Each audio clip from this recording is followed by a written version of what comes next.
Hi, I'm Coach Corey Wayne, and this is my video coaching newsletter. And the topic of today's newsletter is going to be why liars and cheaters are not to be trusted. I've got an email. This is from a guy. He's been following me, I guess, for about the past year. He says he's read 3% Man 4 times so far. And his girlfriend of 4 months, it seems like he's known her for a while, I guess, was in an abusive relationship for about 7 years with a boyfriend who constantly lied to and cheated on her. She finally ended it with this guy, I guess, into last year, beginning of this year, early January. And so, unbeknownst to the emailer, there was a friend who was a shoulder to cry on while she was going through the breakup, who also apparently turned out to be a friends with benefits. So they date for a couple weeks. Things go real well. Then after like a week or so, she asked him to be exclusive. He's thinking, wow, that's pretty quick. But okay, because he really liked her. And then he's 4 months in the relationship now, and I guess he recently found out that about a week or two into their exclusivity, she hooked up and got drunk, hooked up with the friend with benefits, the guy that was his shoulder to cry on. He's found out she's begging for a second chance. He's inclined to give it to her because he really likes her. She's hot. But he doesn't feel good about it for obvious reasons.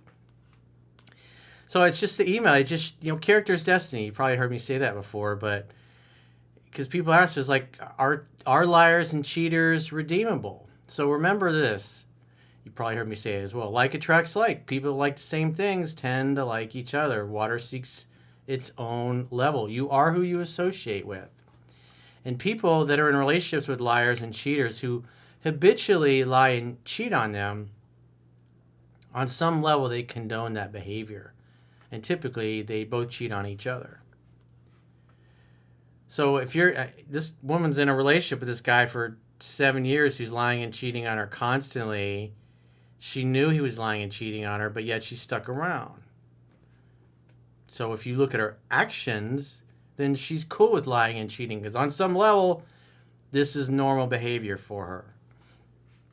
So if she thinks it's normal behavior that her boyfriend cheats on her and lies to her, then you probably shouldn't be surprised if she lies and cheats on you. And it's just delusional based on her track record to assume that she's going to have a change of heart or become a good person. It's possible, but the likelihood of it, not going to happen. Maybe occasionally, like 1 out of 100,000 or something. The point being is the odds aren't good. So he says, hi, Corey, I've been following your work for the past year, and in the past few months, I've taken to reading your book 4 or 5 times, and will continue to read it till I reach the recommended 10 to 15 times mark. I need your help regarding my girlfriend of 4 months. She was in an abusive relationship for 7 years where her boyfriend used to lie to her and cheat on her. She tried to break up with him several times, but he used to drag her in with emotional drama. She finally broke up with him this year in the month of January, and after I came to know about this, I asked her out. On our first date, she was not so enthusiastic, and after the date ended, she texted me that she needed time to process her breakup. I told her that's fine and to let me know when she'd like to meet up. 3 days later, 3 whole days later, remember, you must love in such a way that the person you love feels free. Now let's take the fact that we know she's a liar and a cheater out of the equation, but that's the proper response. Because again, you're applying what's in the book because you're trying to weed out the good women from the bad women. So you treat them all the same, but at the end of the day, when you're with them long enough, you're going to see what they're really like. 3 days later, she asked me out for dinner, and I arranged a date, and it went well. A week or 2 later, she wanted to be exclusive with me, and though it felt a bit fast, I agree. Remember, she's a 7-year relationship. And she was out of that 7-year relationship, a matter of weeks. So she took no time to heal, no time to be alone. She said she needed time alone. And then that lasted 3 whole days. So that would tell me about her character is she's incredibly insecure and needy and is replacing one intimacy for another.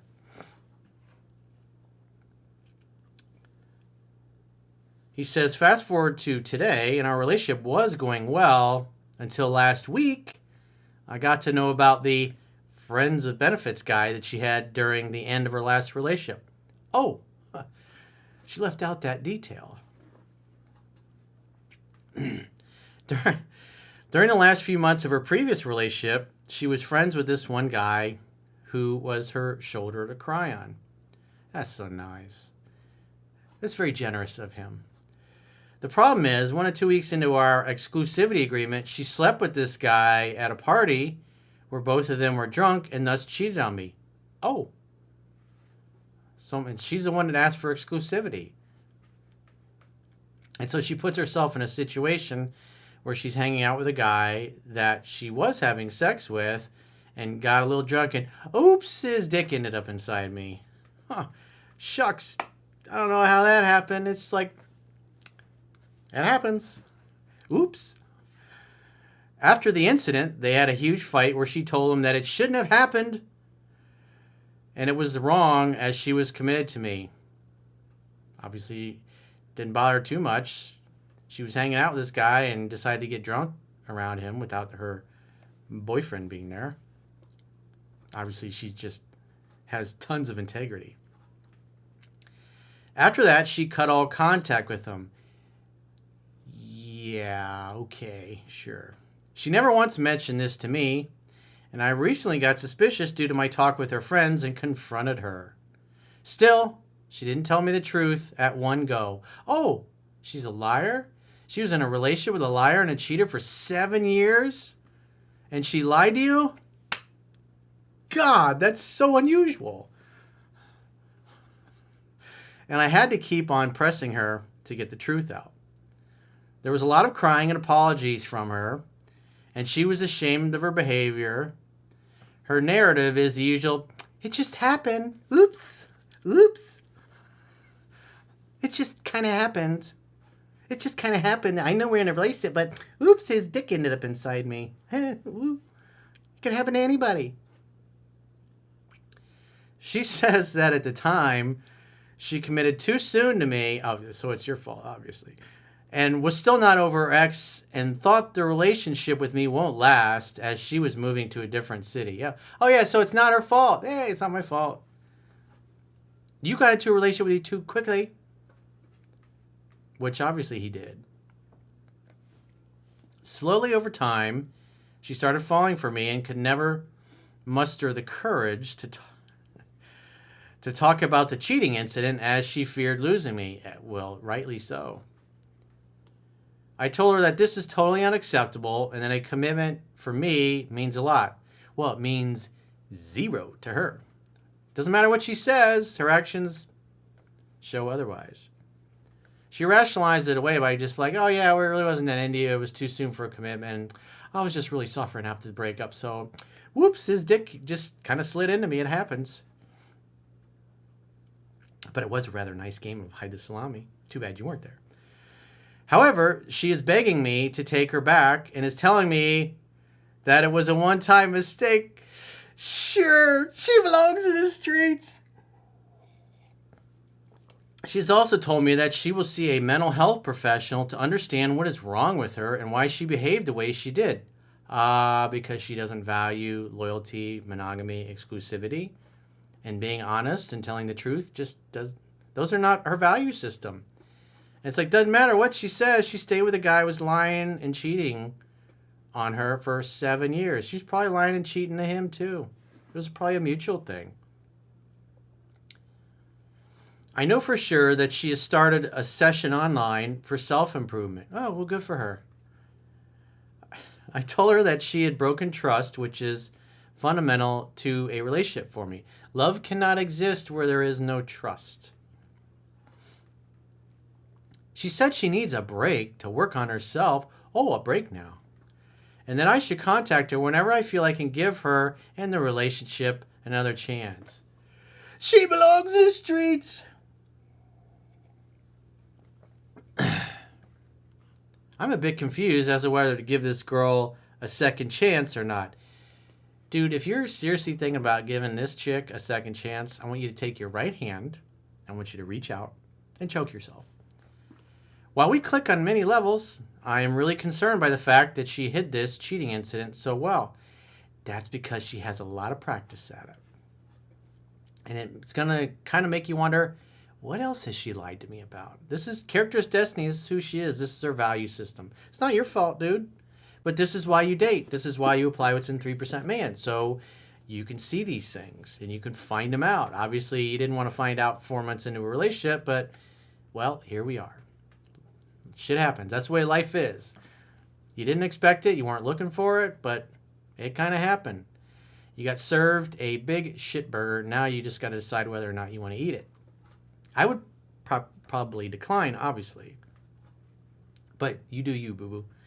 The fact that she concealed it like a professional sends chills down my spine. And it should, because she's been rehearsing this her whole life. This is what her family taught her. Well, I know that I can get another girl. I'm still considering giving this girl a second chance. I should have had my Come On Man mug here. Come on, man. Seriously?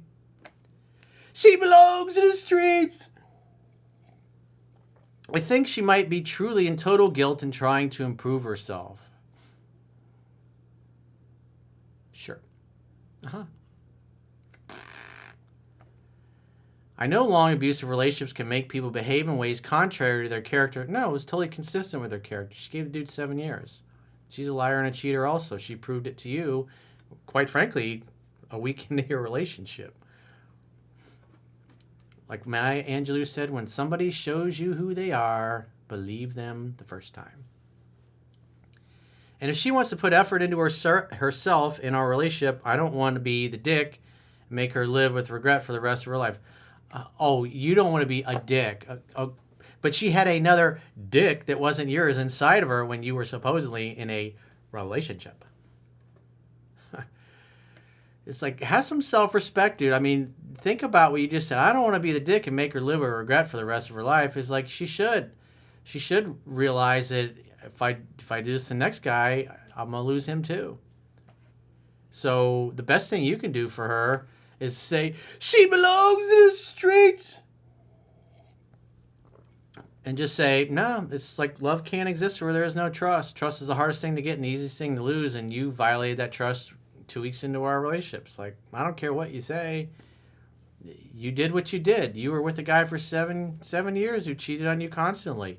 Obviously, you're not that bothered by lying and cheating. This is a normal part of a relationship to you. That's not my value system. So I encourage you to go find somebody who wants to have open relationships or doesn't mind you fucking other guys while they're in a relationship with you. Can you please give your opinion as I am confused? I really appreciate your work and the value you have added to my life. Throw the bitch back, dude. Fuck buddy, friends with benefits. Always wear a raincoat with this girl. It's like you don't know who she's sleeping with or what she's doing when she's not around you. If you want loyalty, monogamy, exclusivity, then you're going to throw this bitch back. Throw her back to the streets because she ain't worth the gum that's stuck to the bottom of your shoe. This is who she is. If you take her back, you're enabling her behavior, and you're teaching her that, you know what, even if you cheat on a really good dude, he'll give you another shot. And then guess what? When the conditions are right or she's not happy, she'll do it again and blame it on you. Because technically it would be your fault because you would be enabling or continuing to enable her behavior. And so you should be a dick about it. You should say, hey, you should have thought about that before you got drunk with another guy and his dick ended up inside you. It's like, it's not my problem. You cheated on me. Your ex-boyfriend cheated on you. Probably you cheated on him. You probably cheated on every guy you ever been with. I don't believe a word comes out of your fucking mouth. You looked me right in the eye and lied, so you're full of shit. That's it. That's all I can say about you is you're totally full of crap. So no, I'm not giving you another chance. Going down the road, delete my number.